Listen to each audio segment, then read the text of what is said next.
Hey, Coach, you guys got a lot of points off of turnovers. I think it was 23, and you got a lot of points off second chance on offensive rebounds.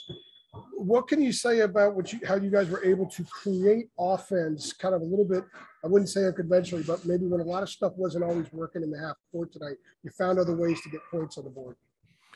Well, defensively, I felt like we were pretty good. This is Elon's a very good basketball team. They're better than what their record shows.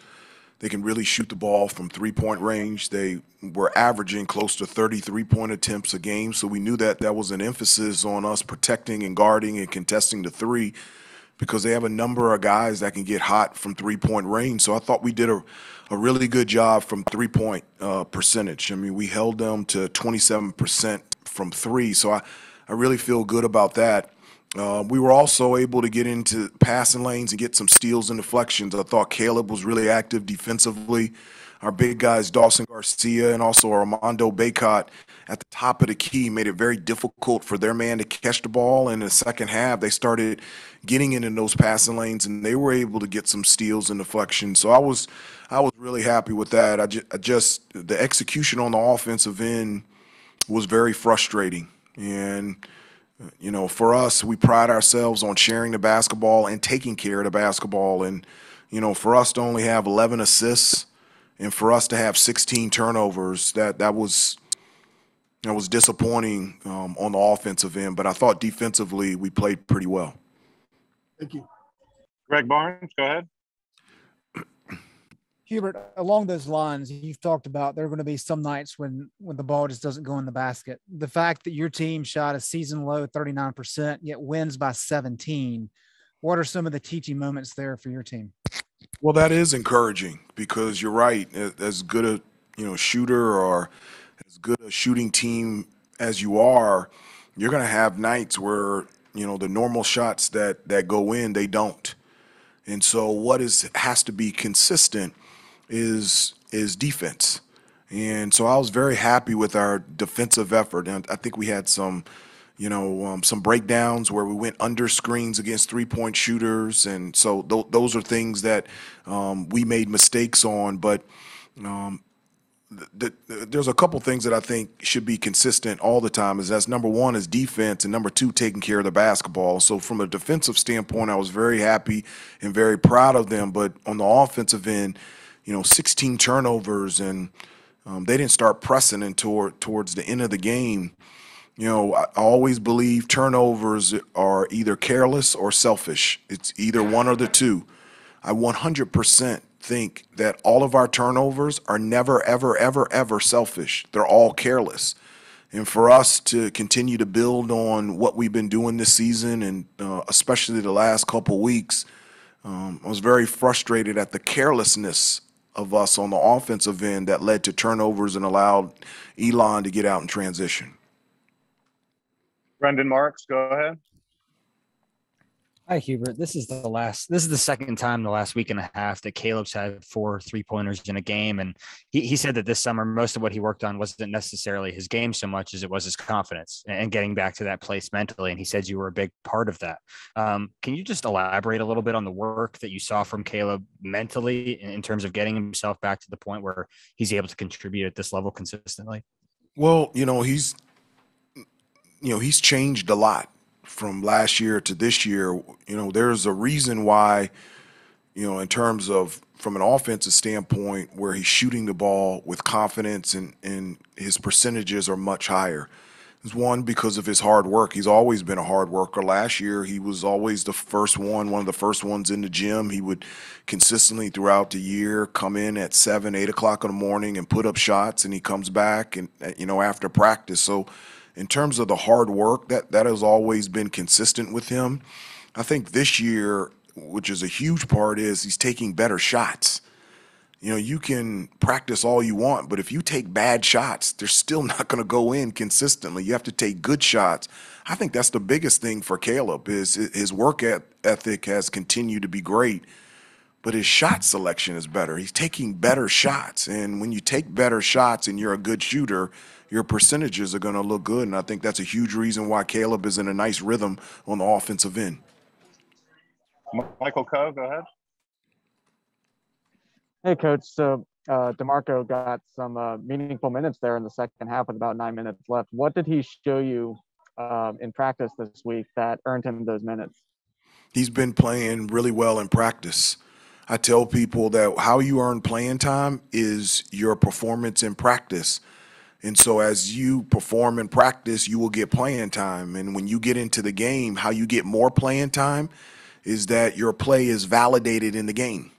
So you have to practice well, and then as you get into the game, your play has to be well also. And so for DeMarco, practice, he's been practicing really well on both ends of the floor, not just making shots. I've been really happy with him defensively, and I felt like it was a great opportunity to put him in the game. We needed him, and the minutes that he played, the 5 minutes that he played, I told him he was great. I was very proud of him, and those minutes that he played, those important minutes in the second half, they were deserved Thank you. and earned. Adam Smith. Hubert, I was going to ask you about Caleb too. He said a minute ago when he was with us that when you got the job, he promised you that he was going to be better than the player he was last year. I don't know if you remember any of those conversations. And I do. What when he's telling you that, what were you telling him? Like, how did those things go down? No, the biggest thing that he told me in that conversation that I looked at him and I said, okay, well, now we have a player. He said, I need to come back to college. He says, I've got to mature. He says, I got to be a better person on the court and off the court if I want to be good here at Carolina and I want to have a chance to be good in the NBA. And for an 18-year-old kid to be able to say that clearly, definitively, face-to-face, I thought that was awesome. And when he said that to me and after we met, I went back to the coaches. I said, we got a player here. And they said, what do you mean? I said, you won't believe what he said. And I said, it's very difficult for adults to say that. And I said, for an 18-year-old kid to be able to say that, I said, we got something here. And I said, he's going to have a terrific season. I'm very, very, very proud of him. Did you try to go in there and, I don't know, start charting shots that he needed to take to work on? You know, like, did you have a shot doctor or anything? Like, I mean, you know what I'm saying? Like, did you, like. No, I charted shots that he shouldn't take. Right. I charted shots that he couldn't take. Right. Because I think they're low percentage shots. And I think it would be a bad shot for Steph Curry to shoot. I want him to take good shots. And I felt like if he took good shots, I think it's going in every time. You know, he's gifted. You know, he has the ability to be able to create a shot anytime he wants to. And so if you have that ability and you have that giftedness, then use it for your advantage so you can get the shot that you want. And Caleb's doing a really good job of taking good shots and also attacking the basket and getting to the free throw line. He's a great free throw shooter as well. And I thought he did an outstanding job defensively. You know, everybody wants to talk on the offensive end, but defensively he did a really good job. And so, you know, to be able to have to guard Torrance Watson and then also have to guard Hunter McIntosh. I mean, in playing 30 minutes, he played well on both ends of the floor. Thank you, Hubert. All right, we've got time for a couple more. CL, you go first. Hey, Hubert, you guys had 19 fast break points. That's coming after 15 against Georgia Tech, which is the highest back-to-back total this season. What are you seeing or what are you guys doing that you feel like is making you play faster? Well, I think over the last, week and a half, we've been more active on the defensive end, which has allowed us and put us in positions to get steals and deflections. And then also, how you get out in transition is when a team misses.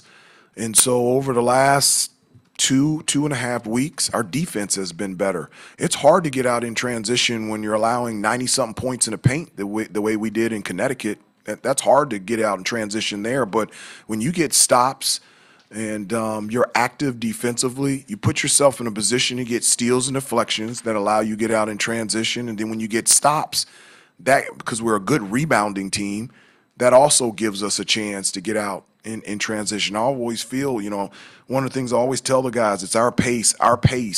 We want to run at our pace. And what starts our pace is how we play on the defensive end. And so I think that's a huge reason. I think our defense has gotten better, which has allowed us to be better in transition.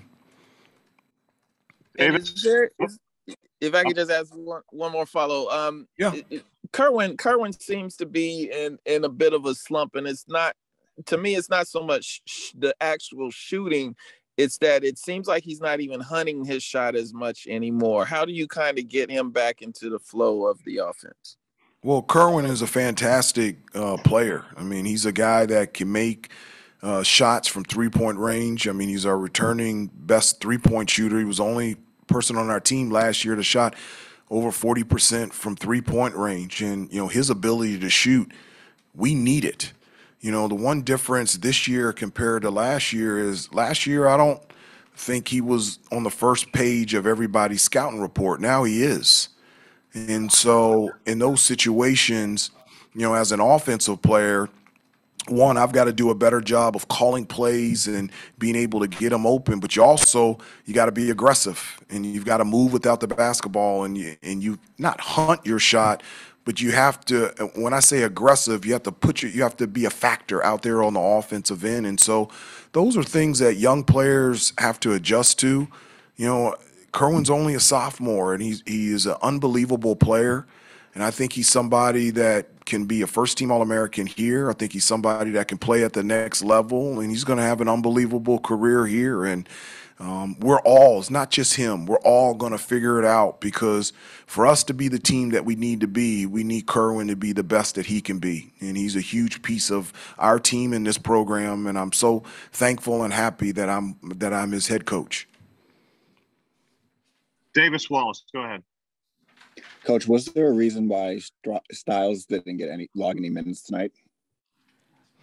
No, there wasn't anything specific. I just felt like, during the game, who was playing really well in certain situations. I felt like DeMarco, the way, and also Dontrez has done a terrific job practicing as well. His time on the floor is 100% going to come. I've said this before, like, we need Dontrez out there on the floor. We need DeMarco. We need those guys to be able to contribute. Everyone says, we got, or people with teams go, we have great depth. Well, you only have great depth if you use it. And so there wasn't anything specific on why Dontrez didn't get into the game tonight.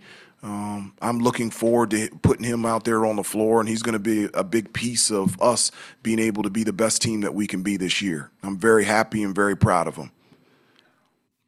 All right. Thanks, everybody. Everyone have a good night. Appreciate it. Thanks, Matt.